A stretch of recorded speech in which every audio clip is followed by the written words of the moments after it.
Bonjour, je sais que personne regarde mes vidéos, mais au moins elles ont une utilité pour moi comme archive, donc je la fais. Alors il y a deux petits sujets, enfin un petit et un assez grand, enfin en tout cas qui m'a pris pas mal de temps de cafouillage et de recherche et d'essais, de ratés, hein. Donc première chose qui est importante en fait, moi je sais pas, cette carte c'est une AZ Delivery. Enfin, toutes mes. J'en ai 6 actuellement, c'est le même lot. Et je pense que c'est à peu près sur toutes les cartes le même problème. Pour télécharger le script, il faut appuyer sur le bouton bootloader. Boot là, hein. C'est bon, quand on télécharge un script tous les mois, c'est pas grave, mais quand on fait du débogage sauvage comme moi, c'est-à-dire que comme mes connaissances sont limitées, je fais beaucoup d'erreurs et je travaille beaucoup par essai, raté, recommence. Voilà. Euh, bon, pour moi, c'était vraiment pénible. Et j'ai vu quelque part sur Internet, alors j'ai pas retrouvé la source malheureusement, donc je peux pas rendre l'hommage que ce monsieur accède d'un mérite, mais donc il préconise de mettre un condensateur de 10 microfarads entre la masse et cette broche qui s'appelle EN. Je sais pas à quoi elle sert, mais parce que j'ai pas eu le temps de regarder ce genre de choses pour l'instant. Mais ça marche très bien. Et donc maintenant je télécharge.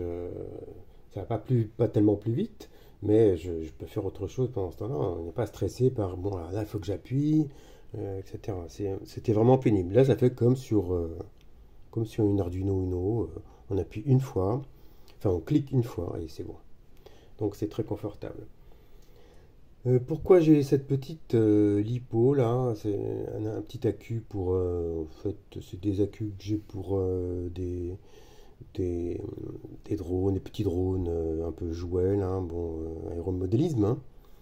Voilà, c'est que je cherchais une possibilité d'alimenter ces cartes euh, en autonomie et que j'ai essayé plusieurs trucs jusqu'ici et que pour l'instant Euh, c'est ce qui marche dans ce que j'avais sous la main.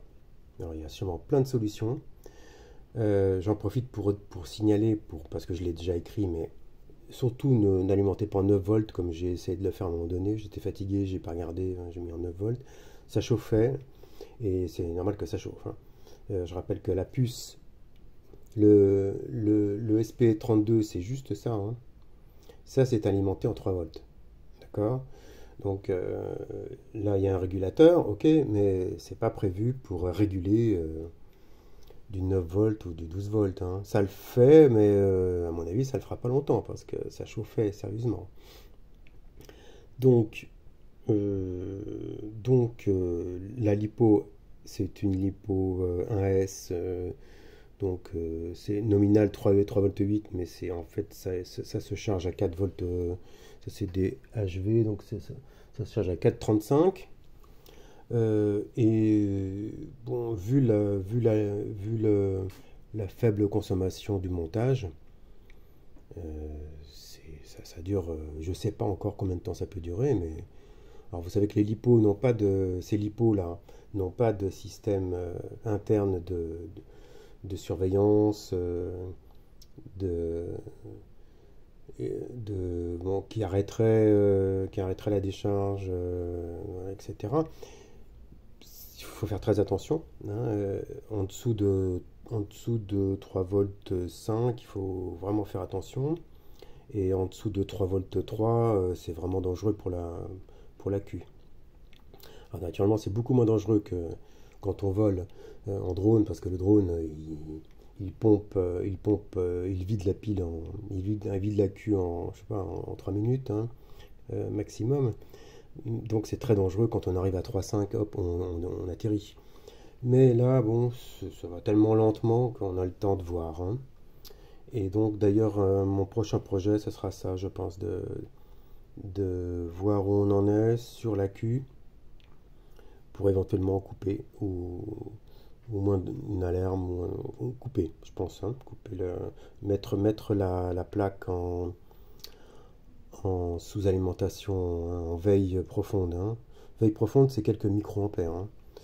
Donc, elles sont très bien pour ça, ces plaques, aussi.